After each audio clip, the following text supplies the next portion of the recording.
What's up, everyone? Welcome back to the Heel Deal podcast. I know it's been a while, but you're back with your hosts, Ben and Zach. We're both in quarantine right now, but Zach, how you holding up? I'm doing all right, man. I hope you are. I hope everybody listening is as healthy as can be and trying to fight boredom and, staying as active as possible, trying to stay as normal as we can during this unprecedented time.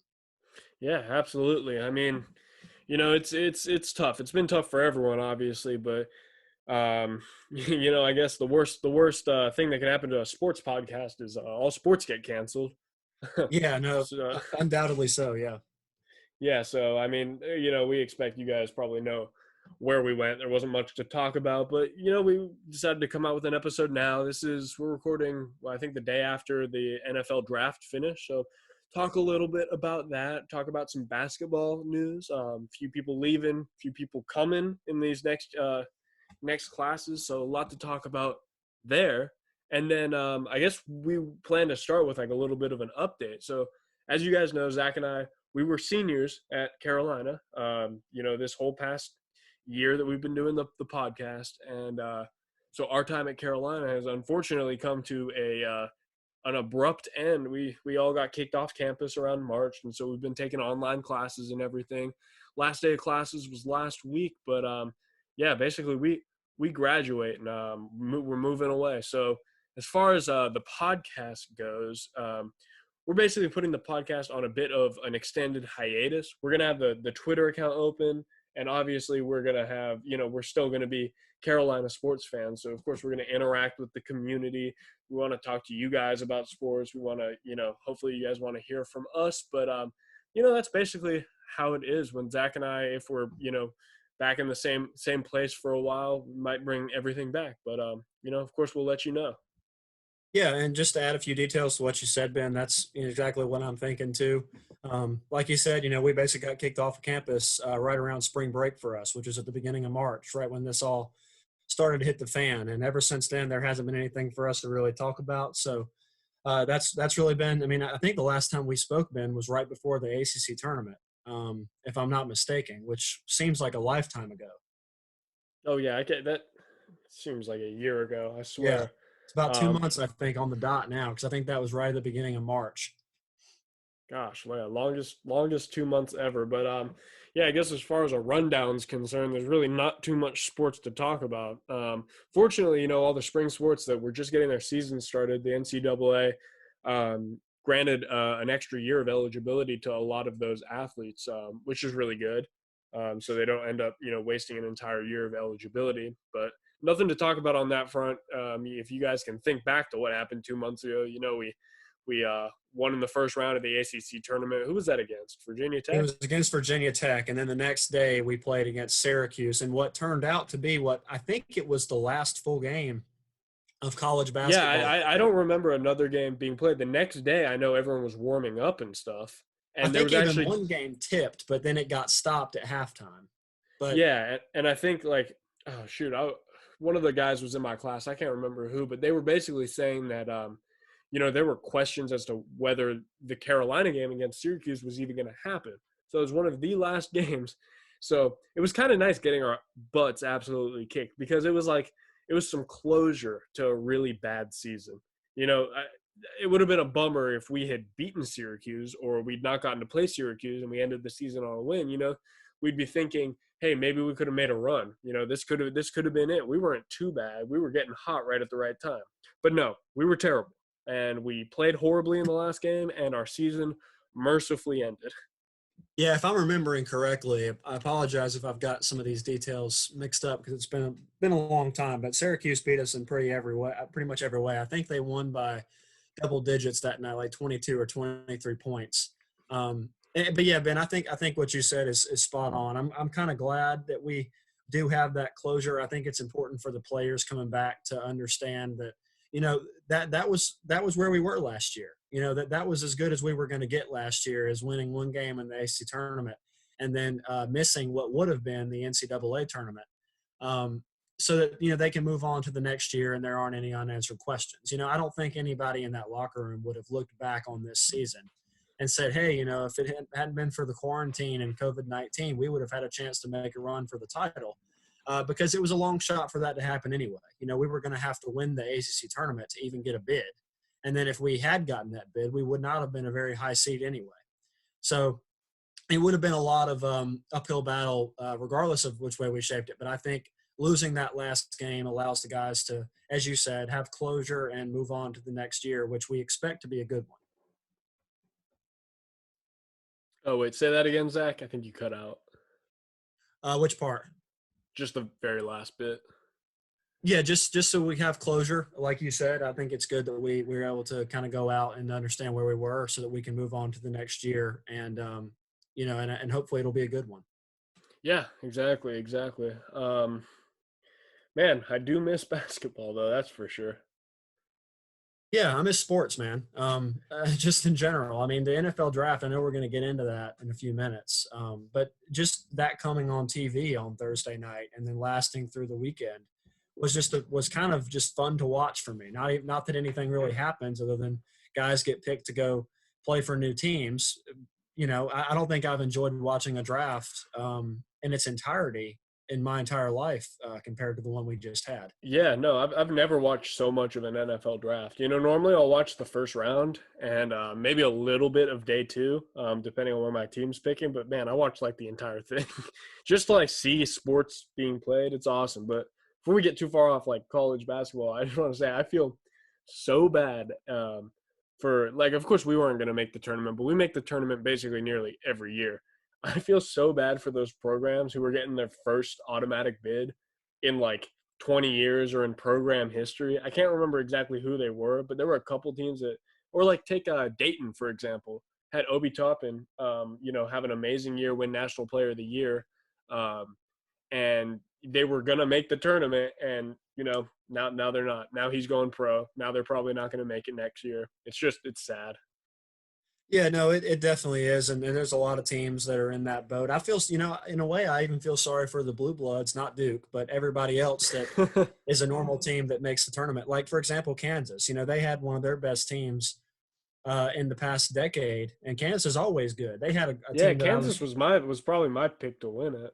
Yeah, they were probably going to be the number one overall seed. And, they had Azubuike and all those people that were just, causing a lot of problems for the Big 12. And then, and as we got closer to the tournament, and then everything just stops. So, I can imagine how we would have felt had it been 2 years ago now when we had Kobe and everybody and we were a one seed, had this happened then and we were projected to be, as good in the tournament as we were then, how we would have felt.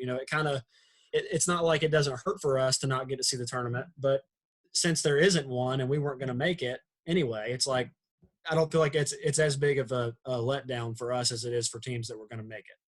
Yeah, exactly. I mean, it's literally the best case, or not best case, but like it's just kind of ironic. Is like some dark humor for how bad our season was, and then it ends. I mean, listen, you can't miss a tournament if there is no tournament.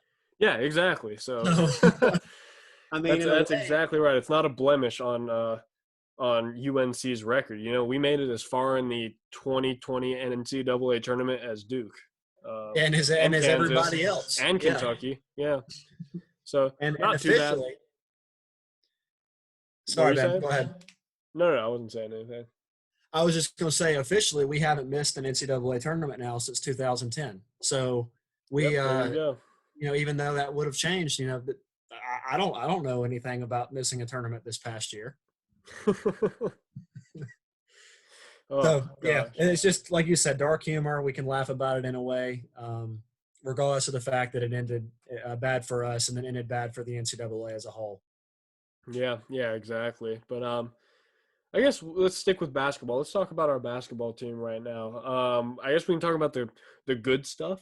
We got, I guess really the only recruit we've gotten is the first recruit for the 2021 class is Dontrez Styles, who is, according to 24/7 Sports, a 4-star recruit, 57th ranked player nationally, but number 1 in North Carolina. So pretty big deal. He chose us over Clemson, ECU, Georgetown, DePaul. So nothing too huge, but he should be a great player. 6'6", 170-pound small forward from Kinston, North Carolina.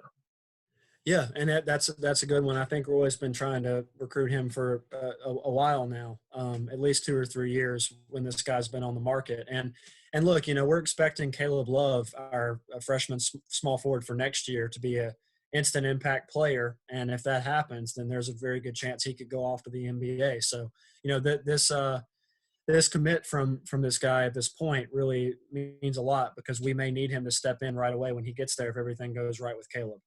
Yeah, exactly. So yeah, now on to the not so good stuff. We've had some players leaving. Obviously, Cole Anthony, he announced that he was going to the NBA draft. I think like everyone was just about 99% confident that was going to happen. I was a lot more sure that he was going to leave than Kobe was going to leave, even though both obviously declared for the draft. But it's good to see him move on to the NBA. We as good as Cole Anthony is, and we agree that he's a fantastic player.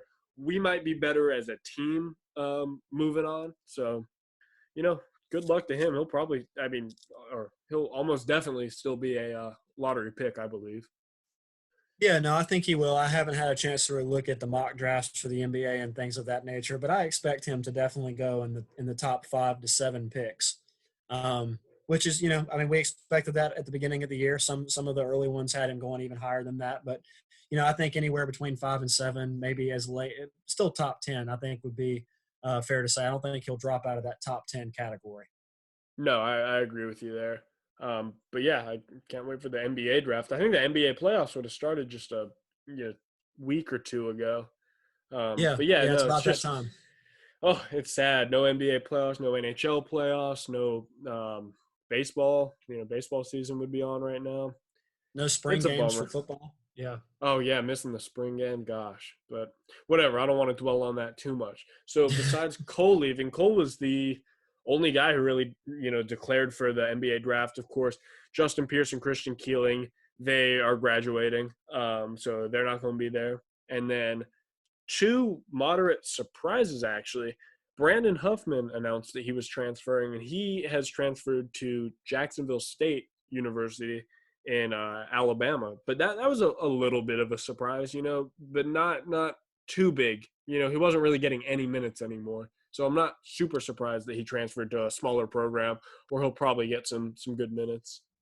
Yeah, and I don't want to say I expected Brandon to leave because I didn't, but I understand it because as you said, he's not getting a lot of time right now, as it was, or as it is with the team we just had with Garrison and Armando being two of the three best players on the team, and well, at least at parts of the year.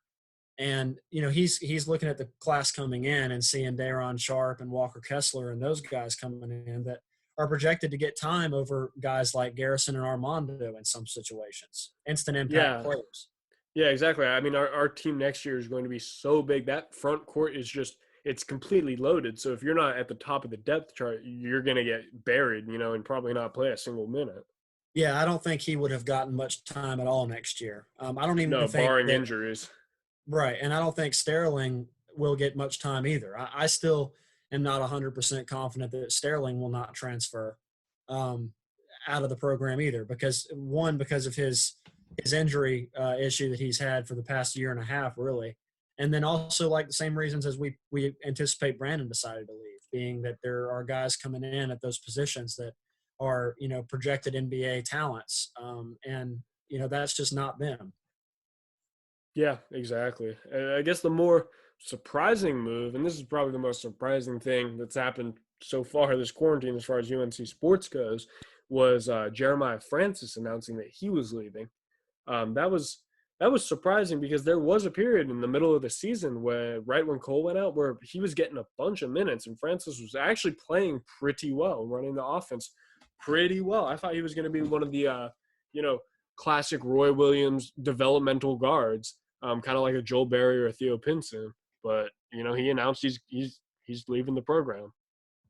Yeah, and listen, Ben, I respect Jeremiah a lot, and I agree with you that there are times throughout this past season that he really shined and helped us in a lot of areas. But let's be honest here. I mean, he wouldn't have gotten much time this past year or any other year had it not been for injury and then us just having very minimal talent. on the team compared to usual. I don't want to, like I said, I don't. This is nothing against him, but guys like R.J. Davis coming in next year, and then obviously we had Cole Anthony.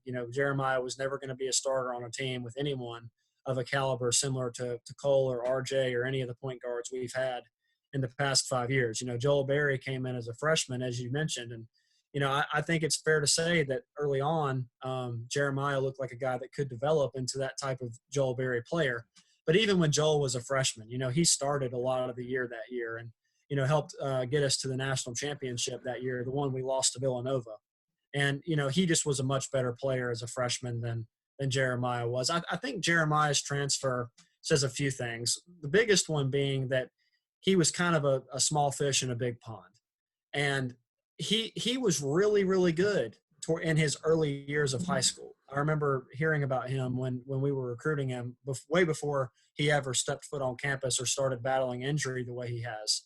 And he was a guy who, you expect when he gets to Chapel Hill, if he decides to come, to be a guy that really is an impact player. But then he has the injuries show up and he starts this downward trajectory of not being able to stay on the court and everything. And I think by the time he finally got to Carolina, he was the kind of player that would not have been offered with the skill level he had at that point. And I hate to say that, but I think it may be the truth. So this transfer could say a lot about just he's just not the caliber of player we need him to be, and he understands that moving forward, it's going to be a battle for him to get any time unless we're just in a dire situation. Yeah, exactly. I think you're right about that, but hopefully he can stay healthy. He still hasn't announced where he's transferring to, but hopefully he stays healthy and hopefully he can, get minutes on a solid program. Yeah, I wish him the best. I hope he does get that. I expect him to probably sign with a smaller school, maybe close to home where he's from, similar to kind of like what Brandon Huffman's doing.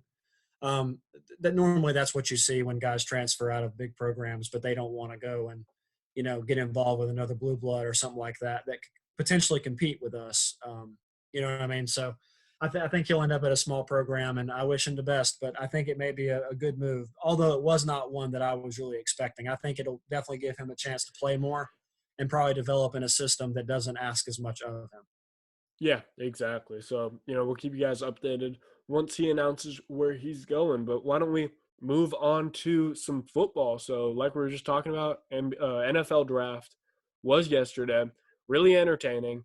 I imagine a lot of you guys who might not have watched in other years watched this year's draft just because there's basically nothing else going on. But we had two UNC players go in the draft, and then another couple or they signed as undrafted free agents. So why don't we talk about those two guys? That's Charlie Heck, our offensive tackle, and Jason Strobridge, our defensive lineman. So, what are your thoughts on that? Yeah, well, Charlie Heck, I expected him to go towards the middle rounds as he did. I could have even seen him go a little higher, maybe mid third round or so at the highest. But him falling to the Texans in the fourth round, I think that's a good fit for him, Ben. I'll be honest. They just I think they just worked out that deal with Laramie Tunsil not too long ago, the left tackle for them that is obviously a really, really good tackle. So Charlie is going to get to go in there and maybe work behind him a little bit. Maybe they see he's got the ability to move to right tackle and play there a little bit, and just help him out a lot. They're trying to work out an extension for Deshaun Watson too. So they're really trying to shore up the offensive line and get guys in there that have really proven to be leaders on the offensive line in college, and Charlie kind of embodies that. Yeah, exactly. Leader or being a leader was his big thing of our offensive line. So it's really good to see him go to the Texans. Then, of course, Strobridge, who was, the leader of our defense and one of the stars of our defense last season. He went to who did he go to? He is with the Miami Dolphins. He went That's who it the is. fifth round, 154 overall. Yep. So he's headed down to South Beach. He had a great season. He had 44 tackles, 2.5 sacks, and 3 fumble recoveries, playing, a mostly run-stuffing defensive end. But I thought, he kind of fell in the draft. He was getting some noise, right around that third and fourth round. So I was surprised when he dropped to the fifth round. But I think he could be a heck of a rotational defensive end. Me too, and I think I think the reason maybe he dropped low, and I can't remember which analyst on ESPN mentioned this, but it was something that made a lot of sense to me, and I think it could be why he fell. Jason, as you know, he played a lot of three technique and some five technique on the weak side for us. He played a lot more inside than maybe NFL teams are going to be able to let him do, just because he's not quite big enough to be playing that deep inside. And they also speculated that maybe because he was playing a little bit out of position in college, for what he would need to play in the NFL at least, that may have hindered his ability to develop as a pass rusher as much as they would have liked to see. There's no doubt that he was a gap holder and a great run defender. He and Aaron Crawford both. But I think maybe because he wasn't able to really develop as a pass rusher as much, and they didn't really have enough film on him playing 7 and 9 techniques on the defensive line, they were a little bit unsure of his ability to help them on third down and things like that. And really, as you know, Ben, the three positions in the NFL now that are going to make all the money are the quarterback, the left tackle, because he's the guy that can protect the quarterback, and the defensive end that can rush the quarterback. So if you can't do one of those things, you're not of the highest tier of quality to NFL teams, and I think they just want to make sure he's got the ability to really get after a quarterback before they use a higher pick on him. Yeah, exactly. I mean, they had enough faith in him to take him during the draft, but yeah, he's one of those, in-betweeners, too small to play like a nose tackle position, but a little bit inexperienced playing like a traditional left or right defensive end. But Exactly. we'll see what happens. Yeah, exactly. Yeah, I mean, Jay, I've got all the confidence in the world in Jason. I knew he would get drafted because he's just really really good with whatever he does do. It's just a question of not being able to see too many weapons, maybe as many weapons as the NFL teams would have liked to see him pull out and use. And that the biggest one I think is playing more outside. That 7 technique pass rusher is what he'll need to develop in the NFL to really make an impact. And Brian Flores, the head coach of the Dolphins. He's a great defensive mind, and I have no doubt that if he's with him and whoever the position coach is in Miami for the defensive line, he'll develop and he'll get some time. Yeah, exactly. I'm excited to see that happen. And then another couple of Tar Heels signed deals as undrafted free agents. So we have Antonio Williams, our running back, who, I'm not too surprised that he fell outside of the draft. He was, a rotational running back with us, but he signed a free agent deal with the Buffalo Bills, which could be a really interesting spot for him. I feel like running backs, more often than any other positions, are the ones that come out as undrafted free agent gems. Most recently like Philip Lindsay for the Denver Broncos. So he, could still have like a really bright future ahead of him. Yeah, I agree. I mean, Antonio, as you said, he was a rotational guy for us because Javante and Michael had most of the reps, and I thought rightfully so. I definitely thought Antonio was our third running back. But the fact that he was able to get on a team shows that he's really good at something, and Buffalo probably likes that something. And that one thing that he showed with us was his ability to run in between the tackles and get us a couple yards when we needed him. He's not a real flashy shake shifty guy that you're going to want to run with tosses and really throw out of the backfield to. But he is a guy that if you're on the goal line or if you're 4th and 1 at midfield and you really need a first down, you can rely on to get you 1 yard. And, sometimes that just running backs are used for one specific type of play or one specific role, and they come out and that's their job. And, Antonio wouldn't surprise me at all if he ended up in a role like that. Yep, exactly. I totally agree. And then we had our tight end Jake Vargas. He signed a free agent deal with the Vikings, which good for him. He really didn't see too much action this year. He had a touchdown against Mercer, if I recall, and that was his only touchdown of the year. And I think that was one where where Howell might have looked off like an even more open guy to find Vargas just because Vargas was a senior. Yeah, yeah, no, you're right, Ben. Sorry to kind of cut you off there. This signing with Vargas getting a sign was a little bit shocking to me. I don't want to say that in the sense that I don't think he's deserving, because I don't really know enough about him to say whether or not I think he's deserving or not. And maybe that means that maybe he needed more time to really get this signing. This was a little bit odd to me. I was shocked to see him go anywhere. Yeah, well, I mean, even though he doesn't have a lot of the receiving stats that you want to see out of a tight end, that you take in the draft or that you typically sign as an undrafted free agent, he had a lot of like the blocking responsibilities, and I'm pretty sure he played a lot on special teams. So Yeah. which still has value, to a lot of these teams, especially if a guy can actually become a dominant blocker at tight end. There still is a place for that, kind of similar or it flexed in with the fullback now. But yeah, well, hopefully he sticks with the Vikings. Yeah, yeah, We'll see what happens and with you're him. right.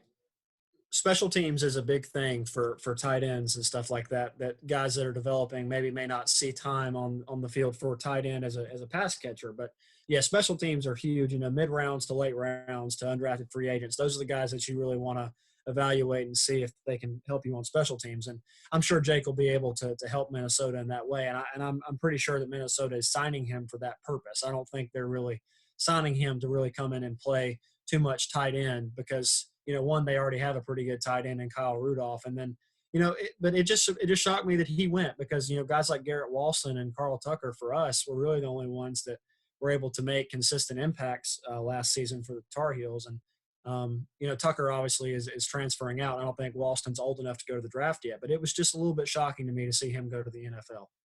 Yeah, exactly. But nonetheless, now that he's there, hopefully he makes the most of the opportunity. Yeah, no, I hope he does. I really hope he does. Yeah, exactly. So, I mean, what, two people drafted this year? It's a lot more than a lot of other schools have, but just wait. The next few years, I think we're gonna have more and more Tar Heels, and you're gonna start seeing them come back into the first round for sure.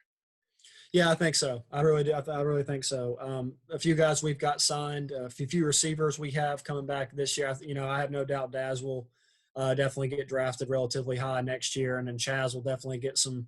He'll potentially be drafted kind of high as well, and then other guys too. We'll just have to wait and see how it goes. But like Desmond Evans, who we just had signed, that's not even on campus yet. That's going to be our freshman 3-4 outside linebacker next year. He's the kind of body and the kind of guy that we see on film that if he develops, he could be a first round, typical 3-4 NFL pass rusher that just turns eyes everywhere you can. And people sign to try to make a Von Miller or a Khalil Mack out of him. So the future looks bright for the Tar Heels when it comes to the draft.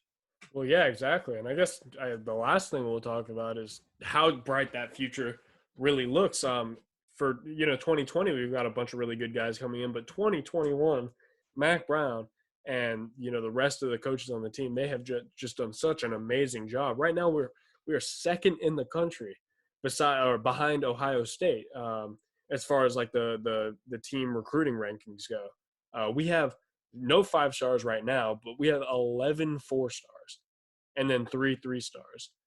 We just have a ton of young talent coming in. If you go and look at like 24/7 Sports or ESPN, their rankings, and you look at all the players ranked in North Carolina, we literally have like every single player for 2021 coming out of the state of North Carolina. And not too many people from any other states. But Mac Brown's really focused on recruiting in North Carolina, and the best in North Carolina play for North Carolina is what he's been telling everyone. Yeah, no, he has. And Ben, I'll comment on that in just a second. But before we get too far into the future of our program, I want to mention real fast some other guys from our team last year that got signed as undrafted free agents. We also had Miles Dorn get signed by the Minnesota Vikings as a safety. Aaron Crawford got signed by the Ravens as a nose guard or defensive tackle. And then Dominique Ross, our outside linebacker, got signed by the New York Giants. So we don't have to talk about them in extensive analysis or anything like that. But I just at least wanted to acknowledge that they also got put on teams and that we wish them the best in whatever they do. Yeah, no, thank you. Thanks for adding that. I didn't even see a couple of those. Yeah, no, it's all good. But I'm glad Aaron got on the team. I was surprised he wasn't drafted. Miles didn't surprise me in terms of not getting drafted, but I'm glad he's on a team. And Dominique Ross was another like Jake Vargas, where I wasn't, entirely anticipating him getting drafted at all. But still, I'm glad he did. Hope everybody has a chance to have a good NFL career. Yeah, exactly. So I guess back to 2021, what are your Right. thoughts on that amazing class that we've gotten so far? Yeah, no, I mean, just think about how far we've come in like 2 years. In terms of recruiting. I mean, think about where we were when our junior year, Ben. We were, winning like one game in the entire season that mattered, and our recruiting class looked like it was just going to be more of the same. We weren't getting guys in state, out of state, of really any value to us towards the tail end of Fedora's career at Carolina. And then in such a small amount of time, we now have, as you said, the number 2 overall recruiting class, according to 247 Sports, behind the juggernaut that is Clemson or Ohio State. I'm sorry. Yeah, So Clemson's 4th right now. We're doing better than Clemson. yeah, my bad. I'm in Ohio State. I don't know why I said Clemson, but still, you get my point. The teams that have always been there, the teams that have always gotten those recruits, we're now up there with them. I think, what is Alabama, like 3? Florida's 3, Clemson, Minnesota is 5 right now. Wow. Okay. I can't even find Alabama right now. Okay. Well, they're probably in there somewhere. I wouldn't, but anyway, yes, it's great that we're up there, and it does say a lot about how Mac has dedicated himself to getting the guys in North Carolina to come be a part of our program. I remember when he got there, he said, in regards to recruiting, he said, we are going to take care of the guys in state first, and then once we do that, we may add some superstars from other states. But the best in Carolina play for Carolina, and that is something he really truly believes and has lived by and has preached to these recruits, and they're buying into it. And it looks really good for us being able to take care of the state like we are. Yeah, absolutely. I mean, it's just awesome, the amount of like hype and respect that he's brought to the program in such a short amount of time. Um, I think when it was announced that he was going to be our new coach, a lot of us thought that, is Mac Brown washed? Is he just kind of like an old guy coming in to relive the past and, for a few years before he retires and we move on to someone? But he's come in with a mission, and that's to rebuild North Carolina and become a powerhouse, not just in basketball, but in football too. This is a team that's going to be top 25 next year, and they're going to be top 25 consistently for the next few years with all of this talent coming in.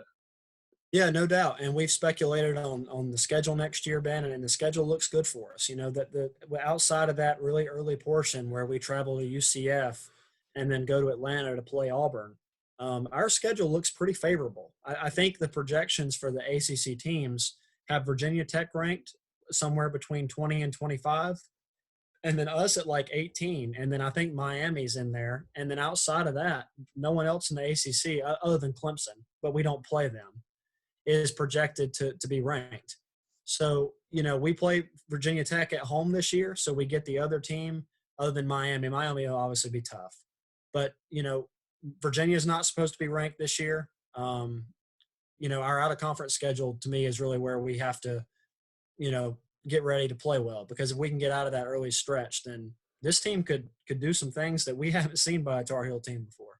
Yeah, exactly. I mean, this next season could be a lot like a few years ago where we lost the opener and then ended up going on an 11-game win streak. Yeah. We might drop 1 or 2, or hopefully not, but maybe both of those first 2 games. Toughest game of the season's UCF and Auburn. But then we might be able to just get stronger and rally off a bunch of other games that we should win. But it's obviously all just conjecture at this point. We got a long way to go. Who knows if college football even start when it's supposed to?